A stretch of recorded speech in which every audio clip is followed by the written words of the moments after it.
अपराजिता जी सारंगी हमारे साथ जुड़ रही हैं, मेंबर ऑफ पार्लियामेंट हैं लोकसभा की, भारतीय जनता पार्टी से स्पोक्स पर्सन भी हैं। अपराजिता जी, बहुत बहुत शुक्रिया हमारे साथ बने रहने के लिए। मैं आपसे सबसे पहले पूछना चाहता हूं, राजनीतिक तौर पर इसको आप किस तरीके से देखती हैं? आपको लगता है विपक्ष जो एक लगातार जो सरकार पर आरोप लग रहे थे, पार्लियामेंट में भी इस बात को बार बार उठाया गया कि हमें निशाना बनाया जा रहा है, अब सुप्रीम कोर्ट ने कहा है कि आपके लिए कोई विशेष कानून नहीं हो सकता, ये याचिका ले जाइए वापस। सर्वोच्च न्यायालय का निर्देश शिरोधार्य, और मैं कहूंगी कि पहली बार नहीं हुआ है कि सर्वोच्च न्यायालय ने इन विपक्षी दलों को दरवाजा दिखाया है। देखिए, आप याद करें, राफेल की बात, पेगासस की बात, डीमोनेटाइजेशन की बात, सेंट्रल विस्टा और जीएसटी की बात, बार बार कांग्रेस और अन्य विपक्षी दल भारतीय जनता पार्टी और एनडीए के खिलाफ सर्वोच्च न्यायालय गए हैं और हर बार उन्हें मुंह की खानी पड़ी है। They had to bite the dust. तो इस बार भी यही हुआ। मुझे लगता है कि सब लोग अपनी सीमा में रहें, मर्यादाओं का सम्मान करें, और ईडी और सीबीआई ऐसी संस्थाओं को जो संवैधानिक संस्थाएं हैं, इन्हें अपना काम करने दें। और कहीं ना कहीं ये भी कहूंगी कि सब लोग इसे सपोर्ट करें और इनके साथ सहयोग करें। इस पर मैं आपसे कुछ और भी सवाल लूंगा, लेकिन उससे पहले विनोद अग्निहोत्री जी जुड़ रहे हैं हमारे साथ, कंसल्टिंग एडिटर हैं, अमर उजाला के सीनियर पत्रकार हैं, बहुत दिनों से ये जो पूरा खींचतान है उसको देख भी रहे हैं, इस पर लिखते भी रहे हैं। विनोद जी, अब ये जो पूरा दो तरीके से विपक्ष ने सोचा था कि सरकार को घेरने की कोशिश की जाए, एक राजनीतिक तौर पर बार बार ये कहे कि देखिए हम सबको निशाना बनाया जा रहा है, जिससे प्रधानमंत्री कह रहे हैं कि भ्रष्टाचारियों का एक पूरा गठबंधन बन रहा है, और दूसरा सुप्रीम कोर्ट में जाकर कहीं ना कहीं अगर सरकार के खिलाफ या एजेंसी के खिलाफ कोई टिप्पणी ले आते तो उनकी बात को बल मिलता। ऐसा तो हुआ नहीं, तो अब इसका असर क्या पड़ेगा विपक्षी दलों पे? देखिए, असर कुछ नहीं, असर जो है, अपराजिता जी सही कह रही हैं, एक झटका तो विपक्ष को लगा है, लेकिन ये कानूनी लड़ाई नहीं है, ये राजनीतिक लड़ाई है। एजेंसियों के दुरुपयोग का जो आरोप है विपक्षी दलों का, वो राजनीतिक आरोप है और राजनीतिक लड़ाई है। वो एक लीगल ऑप्शन इसलिए लेके गए थे क्योंकि ये जब रायपुर अधिवेशन हुआ था उसमें अभिषेक मनु सिंघवी ने एक प्रस्ताव रखा था। उन्होंने कहा था कि सारे विपक्षी दलों को सुप्रीम कोर्ट से जाके इस पर सुप्रीम कोर्ट का एक निर्देश मांगना चाहिए कि जिस तरह एजेंसियों का दुरुपयोग हो रहा है। उसी प्लान के तहत ये सारे लोग गए थे, लेकिन जैसा कि आपके संवाददाता भी बता रहे थे, ये मामला इतना तकनीकी तौर पर, कानूनी तौर पर नहीं टिकता। सुप्रीम कोर्ट ये कैसे कह सकता था कि भाई आप विपक्षी नेताओं को राहत दे दीजिए, क्योंकि कोई अलग से कानून तो है नहीं जिस पर आरोप लगेगा, चाहे विपक्षी नेता हो, चाहे सत्ता पक्ष का नेता हो, चाहे कोई उद्योगपति हो, चाहे कोई सामान्य व्यक्ति हो, कोई भी हो। अगर एजेंसीज किसी के खिलाफ कोई एक्शन लेती है कानून के तहत, तो सुप्रीम कोर्ट ये नहीं कह सकता कि आप इसके साथ ये ट्रीटमेंट करिए। सर क्यों कहे सुप्रीम कोर्ट? क्योंकि कानून में तो यह है कि जिस पर आरोप हो एजेंसी जांच करे और जांच के बाद अदालत में जाके अपनी चार्जशीट फाइल करे, अपनी कार्यवाही करे और अदालत में फैसला है। तो इसलिए कि विपक्षी दलों की जो याचिका उसकी बुनियाद ही कमजोर थी, वो बुनियाद कमजोर थी, इसीलिए सुप्रीम कोर्ट ने सुनने से इनकार कर दिया। सरकार को जरूर इससे एक बल मिला है, और सरकार, जैसा भी अपराजिता जी ने भी कहा, सरकार को एक मौका मिला है वो कहने के लिए कि देखिए विपक्षी दलों का जो शोर है एजेंसियों के दुरुपयोग का, वो गलत है, और सुप्रीम कोर्ट ने साफ कर दिया है कि उसने उनकी याचिका को न सुन करके ये बता दिया है कि इस आरोप में कोई दम नहीं है। तो ये एक सरकार को, सत्ता पक्ष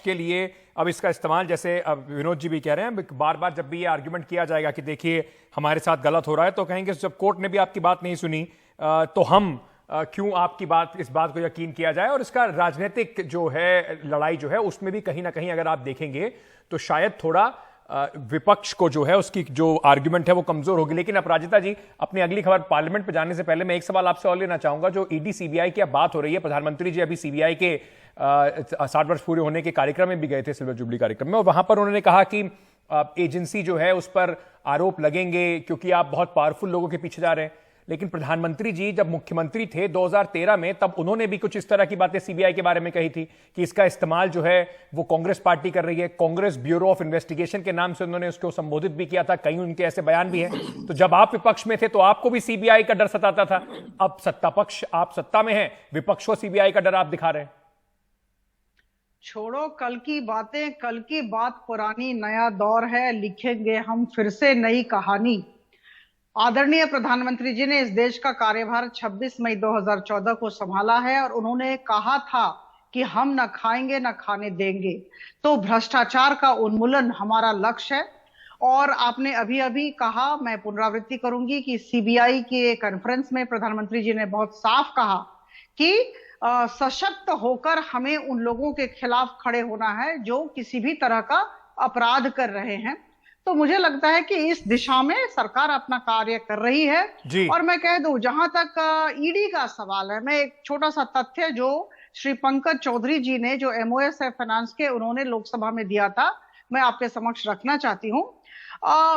इन 5 वर्षों में ईडी ने इतना अच्छा काम किया है कि 374 लोगों को अरेस्ट किया गया है और करीबन 33,862 करोड़ रुपए की संपत्ति को अटैच किया गया है।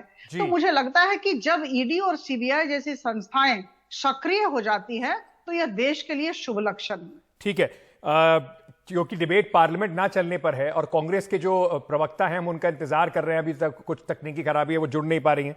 मैं उस पर चलने से पहले एक बार और विवेक जी आपसे एक सवाल जरूर ये लेना चाहूंगा। जैसे अपराजिता जी ने कह दिया कि छोड़ो कल की बातें, तो 2014 से पहले ऐसा तो है नहीं कि देश की राजनीति और इतिहास 2014 से शुरू हुआ है। तो क्या ये जो एजेंसीज का जो डर की जो बात दिखाई जा रही है, कही जा रही है, ये पुराना आरोप है, नया आरोप तो है नहीं, बस इसको अब ये कहा जा रहा है कि ताकत और बल और मिल गया, एक नए सिरे से इस्तेमाल हो रहा है? देखिए, अपराजिता जी की एक बात से मुझे एक बड़ी खुशी ये हुई कि उन्होंने कहा कि छोड़ो कल की बातें, कल की बात पुरानी। अब इसका मतलब भारतीय जनता पार्टी 70 साल वाली बात अब नहीं कहेगी, 70 साल में कुछ नहीं हुआ, नेहरू जी ने क्या किया, इंदिरा गांधी के जमाने में क्या हुआ, इमरजेंसी क्या हुई, 84 का दंगा क्या हुआ, अब ये बातें भाजपा नहीं कहेगी क्योंकि वो सारी कल की बातें हैं, पुरानी बातें हैं। तो कम से कम अपराजिता जी की बात से एक बात का संतोष हुआ कि देश की राजनीति अब पुरानी बात पे छोड़ के आगे बढ़ेगी। इसके लिए मैं साधुवाद देता हूं। एक नई, क्योंकि प्रवक्ता है, प्रवक्ता का मतलब, जो प्रवक्ता जब बोलते हैं तो वो खुद नहीं बोलते, वो पार्टी का पक्ष होता है, तो ये एक अच्छी बात है। तो दूसरी बात ये है कि एजेंसी, देखिए कोई भी एजेंसी, जो केंद्रीय एजेंसियां हैं जी, या स्वायत्त जरूर हैं, लेकिन उनकी कमान सरकार के हाथ में होती है। बिल्कुल, चाहे यूपीए की सरकार हो और चाहे एनडीए की सरकार हो, चाहे non NDA, non BJP, non UPA सरकार कभी बने, तो वो हमेशा सरकार के, ये एक तरह से केंद्र की पुलिस है। जैसे राज्य में पुलिस और एजेंसियां होती हैं राज्य सरकार के अधीन, वैसे ही केंद्र की पुलिस है। तो जाहिर है जब कार्यवाही होगी तो जिसके खिलाफ कार्यवाही होगी, जो विपक्ष में होगा वो आरोप लगाएगा कि दुरुपयोग हो रहा है। जब बीजेपी विपक्ष में थी तो वो आरोप लगाती थी दुरुपयोग हो रहा है। आज कांग्रेस विपक्ष में है या दूसरे विपक्ष में, तो वो आरोप लगाएंगे दुरुपयोग हो रहा है। ये देखना अदालत का काम है कि क्या वाकई दुरुपयोग हो रहा है, और अगर दुरुपयोग हो रहा है तो उसमें फिर राहत मिल जाती है, और अगर दुरुपयोग नहीं हुआ है तो उसमें सजा हो जाती है। तो हम लोगों को, मुझे लगता है, अदालत के फैसलों पर ज्यादा ध्यान देना चाहिए। बिल्कुल, तो ये केस बाय केस तय हो सकता है कि कुछ बेजा इस्तेमाल हुआ है या नहीं हुआ है, लेकिन जैसे आज सुप्रीम कोर्ट ने कहा, कोई एक ब्लैंकेट प्रोटेक्शन जो है इस पर नहीं दिया जा सकता क्योंकि नेता हैं, तो इसलिए आपके खिलाफ सीबीआई कुछ नहीं करेगी, आरएस से पहले कुछ एक विशेष गाइडलाइंस जो हैं उसको उसे फॉलो करना पड़ेगा।